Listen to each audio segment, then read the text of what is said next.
Ang Diyos ay napakabuti sa buhay natin. Ngunit bakit ganyan tayo mga tao, kaagad sinusuko?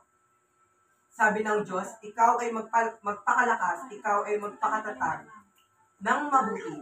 Huwag kang matatakot, ngunit ano ang ginagawa natin mga tao sa mundong to? Ni isa dyan, mga tao sinasabi ng Diyos, di natin magawa.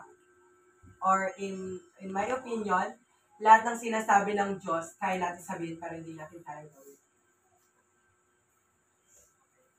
Galatians chapter 6-7. Huwag kayong padaya. Ang Diyos ay hindi napapabiro sapagkat ang lahat na inahasik ng tao ay siya rin ang kanyang aanin. Lahat ng ginagawa mo sa mundo ay babalik sa'yo.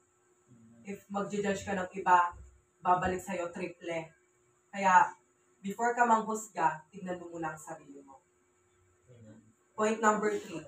Kung mahal mo talaga ang Diyos, mahalin mo rin ang kaaway mo. Love your enemies.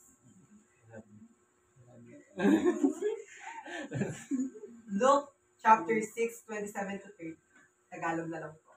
Ngunit sa inyo na nakikinig ay sinabi ko, ibigin ninyo ang iyong mga kaaway, gawin ninyo ang mabuti sa mga napupuot sa inyo. Pagpalain ninyo ang mga sumusumpa sa inyo. Ipanalangin ninyo ang mga umaapi sa inyo. Ngunit kung may sumumpan sa iyo, sa isang pisngi, hirap mo rin ang iyong kabilang pisngi.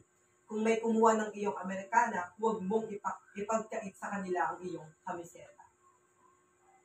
Kita mo, kahit gaano ka kasama, kaya kang patawarin ng iba. Ngunit dapat patawarin mo rin sila. Can you imagine that?